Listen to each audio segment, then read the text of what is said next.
యోబు 1వ అధ్యాయము. ఊజు దేశమునందు యోబు అను ఒక మనుషుడుండెను.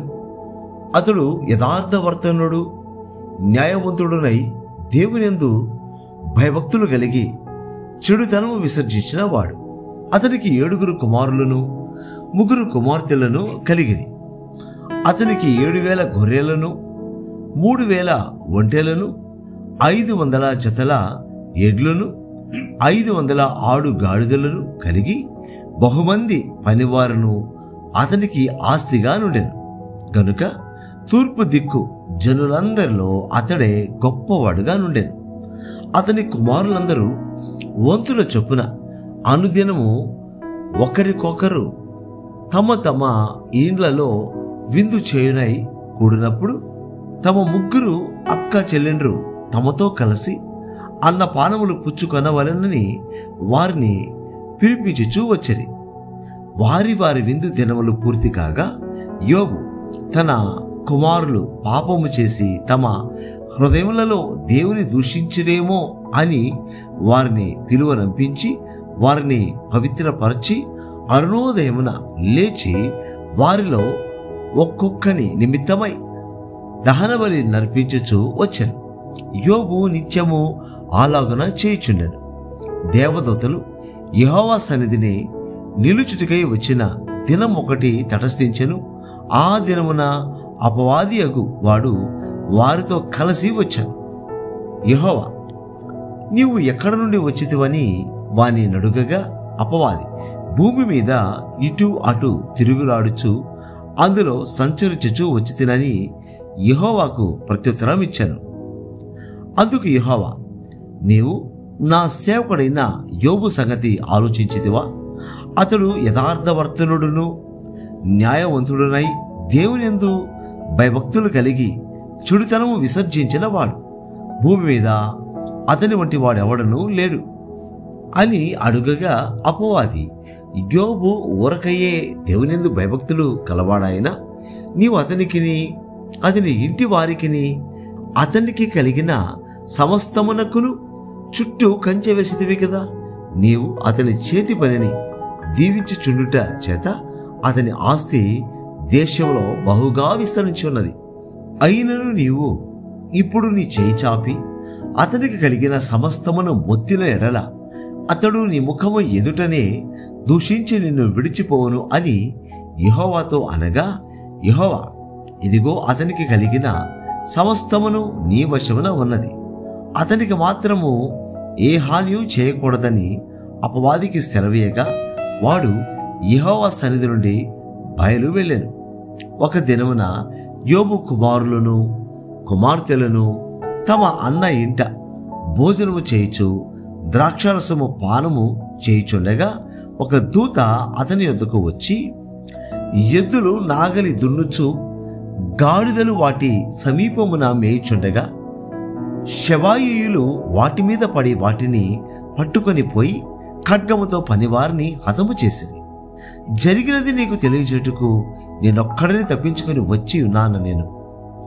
అతడు ఇంకా మాట్లాడుచుండగా మరొకడు వచ్చి దేవుని అగ్ని ఆకాశము నుండి పడి గొర్రెలను పనివారిని రొగలుబెట్టి కాల్చివేశాను. దానిని నీకు తెలియజేయటకు నేనొక్కడనే తప్పించుకొని వచ్చి ఉన్నాను నేను.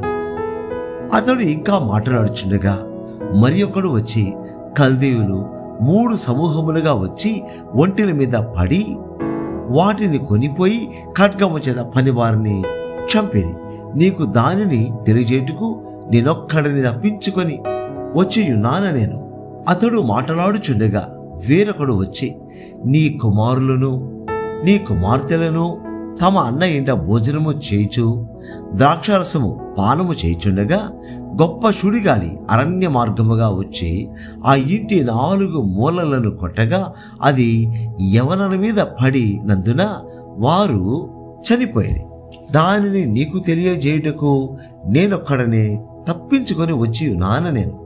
అప్పుడు యోబు లేచి తన పై వస్త్రమును చింపుకొని తల వెంట్రుకలు గొరిగించుకొని నేల మీద సాష్టాంగపడి నమస్కారము చేసి ఇట్లా నేను నా తల్లి గర్భములో నుండి దిగంబరినై వచ్చి తిని దిగంబరినై అక్కడికి తిరిగి వెళ్ళెదను.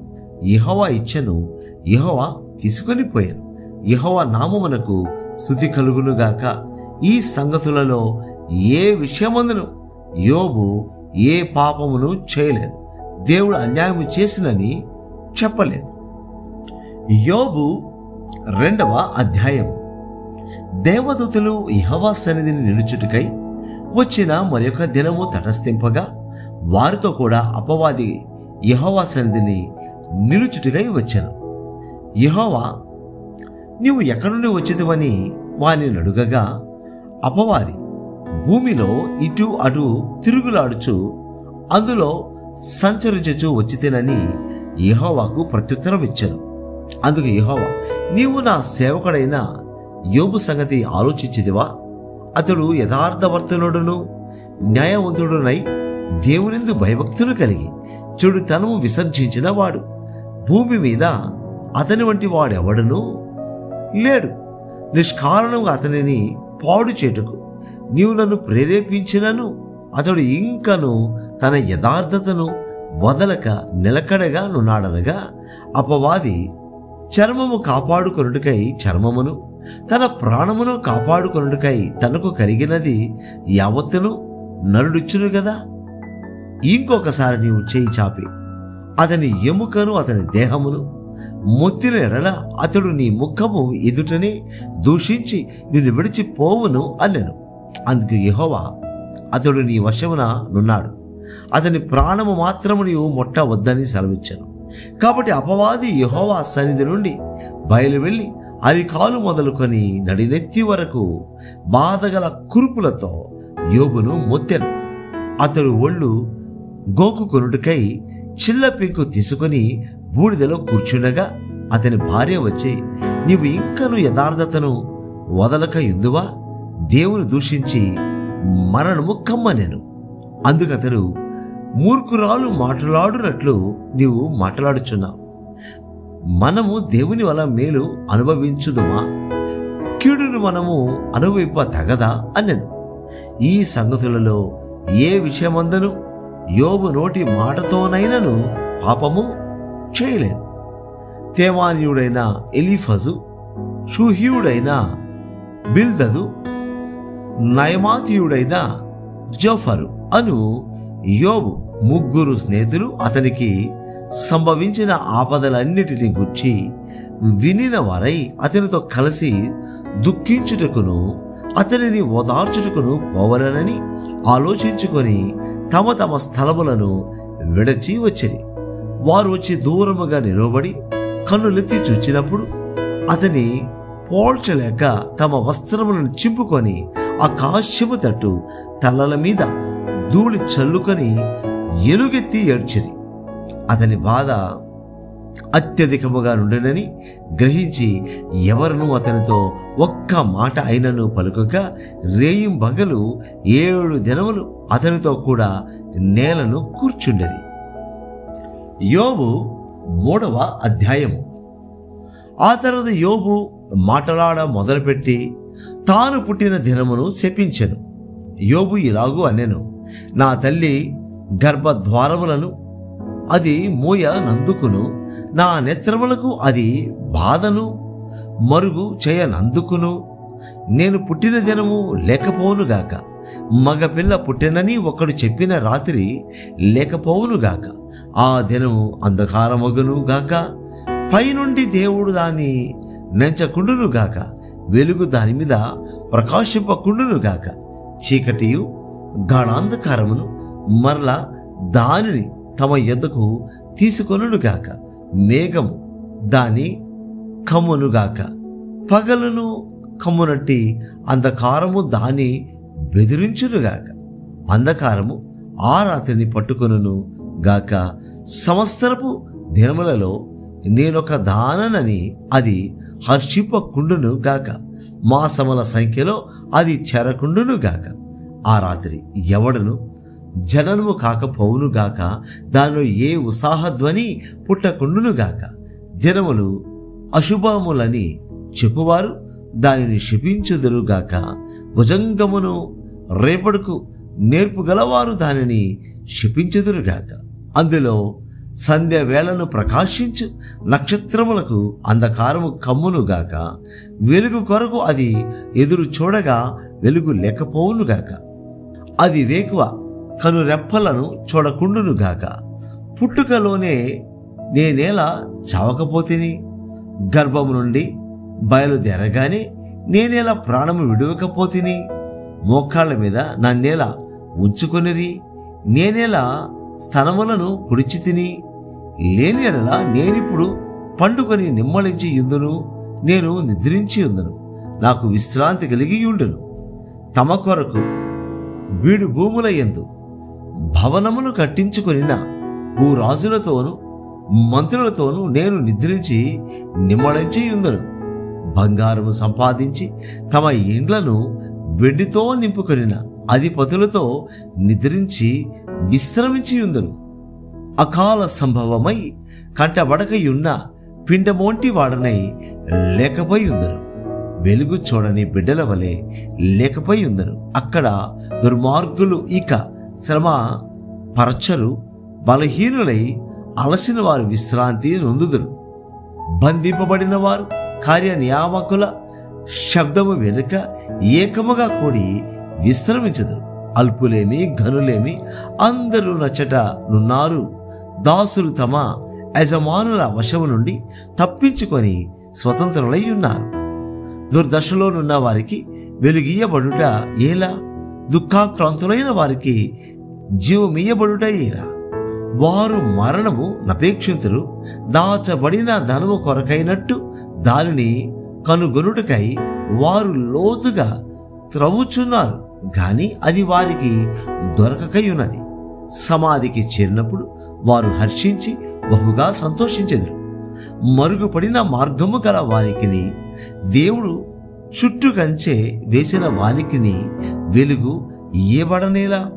భోజనమునకు మారుగా నాకు నిట్టూర్పు కలుగుచున్నది. నా మొరలు నీళ్ల వలె ప్రవహించుచున్నది. ఏది వచ్చునని నేను బహుగా భయపడితేనో అదియే నాకు సంభవించుచున్నది. నాకు భీతి పుట్టించినదే నా మీదకి వచ్చుచున్నది. నాకు నెమ్మది లేదు, సుఖము లేదు, విశ్రాంతి లేదు, శ్రమయే సంభవించుచున్నది. యోబు 4వ అధ్యాయం. దానికి తేమానీయుడైన ఎలీఫజు ఇలాగు ప్రత్యుత్తరం ఇచ్చెను. ఎవడైనా ఈ సంగతి ఎత్తి నీతో మాటలాడిన ఎడల నీకు వ్యసనము కలుగునా? అయితే వాదింపక ఎవడు ఊరుకొనగలడు? అనేకులకు నీవు బుద్ధి నేర్పిన వాడు, బలహీనమైన చేతులను బలపరిచిన వాడు. నీ మాటలు తొట్టిల్లు వానిని ఆదుకొని ఉండెను, కృంగిపోయిన మోకాళ్ళు గల వానిని నీవు బలపరిచితివి. అయితే ఇప్పుడు శ్రమ నీకు కలుగగా నీవు దుఃఖాక్రాంతుడవైతివి.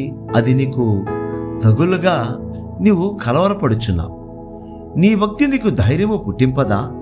నీ యథార్థ ప్రవర్తన నీ నిరీక్షణకు ఆధారము కాదా? జ్ఞాపకం చేసుకొనుము. నిరపరాధి అయిన ఒకడు ఎప్పుడైనా నశించెనా? యథార్థ వర్తనులు ఎక్కడనైనా నిర్మూలమైనా?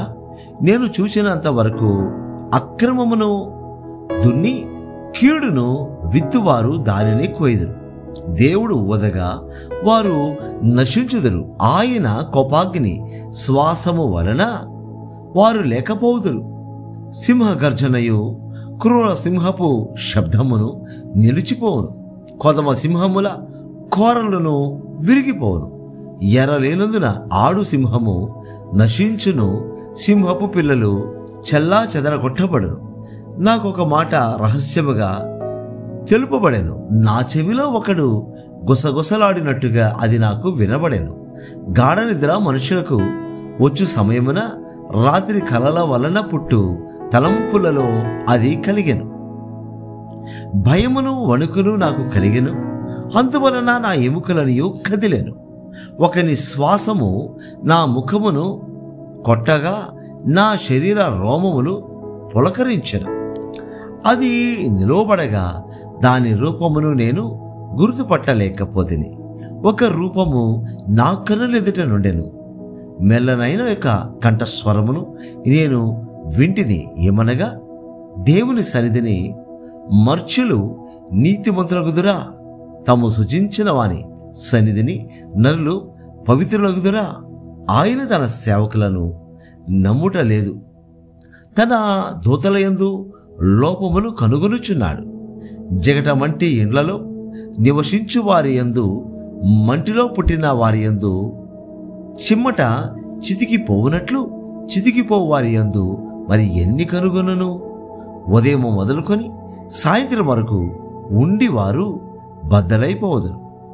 ఎన్నిక లేని వారై సదాకాలము నాశనమై ఉందరు. వారి డేరా త్రాడు తెగవేయబడును. వారు బుద్ధి కలుగకయే మృతి నొందుదురు. అలాగుననే జరుగుచున్నది కదా.